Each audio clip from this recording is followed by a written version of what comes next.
It's like a blizzard. What's poppin', everybody? Welcome back to the channel. I got the K2 Almanac right here. Do a little snowboard review, and I want to do more snowboard reviews throughout the year and get more content out there for you guys, so be on the lookout for that. But this is the K2 Almanac, and this is the 157, and this is a party board that I really loved, man. I didn't think I was going to love it as much as I did, and yeah, I rode it all year long. I took it through some sketchy terrain, some amazing terrain, through the trees. Pretty much everywhere you think of, I took it. The Park Haven, you know? So, and this board is such amazing board because it seems like it's 2 to 3 boards in one because it's a freestyle powder board, like I just said. And it has really cool design to the board as well, which I like because I'm a bigger guy. I'm a 6 foot, 220 with a size 12 boot. So having a nice powder board that's wide and has a big nose to float and the crazy tail that it has is like, oh, this is a perfect board for me. So when I saw this was released last year and I saw the design of the colorways of the board, I knew I had to have this board. And the K2 board, that they put 2 boards into one. And it's the Excavator, which is the big spoon nose, which I already own the Excavator and I love that board. It rides very similar to this, but just not as stiff. And this, the bottom is the Party Platter. And this board is an older board that they discontinued. They haven't released it, so they released this board to take that slot. And I really love this board. And it just doesn't have like all the carbon that all these other boards are releasing nowadays. It just has a single piece of carbon backbone through the middle of the board. And it just keeps the board, I think because after a while, I could tell after, this is the 20th ride on this board, it's pretty broken in. Most boards get broken in by then. I could tell the board is definitely not as lively as it once was. Stiffness isn't there, and it wants to skip over the stuff. But if it's perfect powder, it's gonna run amazing, like any board would. This is what it's meant for. I think it's more like finding the powder stashes, kind of slashing the trees, and it kind of really blew me away how good it floated though in powder. It was like amazing. Because what's cool about the board as well with the float is that you could do either freestyle binding setup right here, or you set it back to the free ride spot, which I was all day, every day I was on the free ride spot.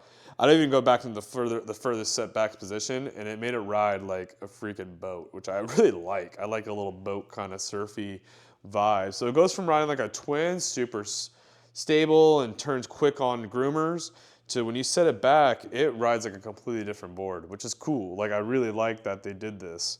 I wish more boards would do that and they could do further setbacks and stuff like that, which some are starting to do.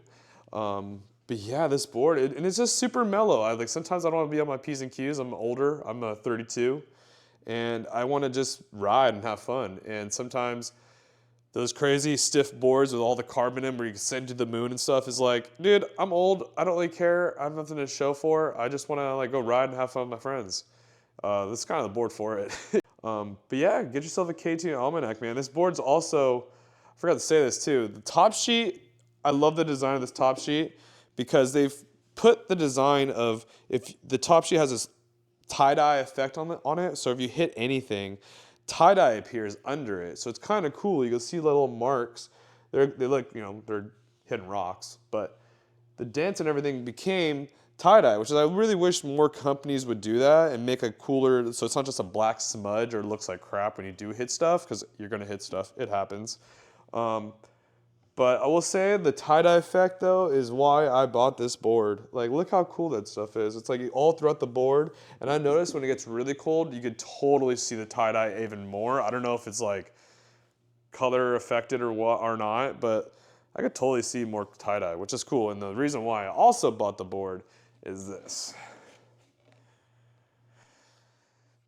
This kit bottom is so sick. The graphic on it is just, it's the best, man.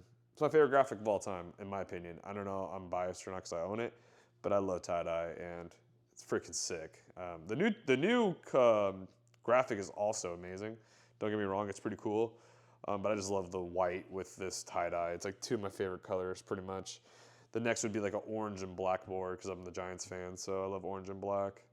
But the white and the tie-dye is my favorite.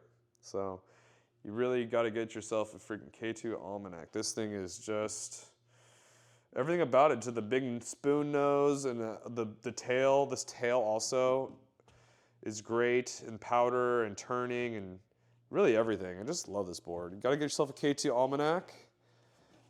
Yeah. Thanks, guys. Thanks for watching. Love you. Bye.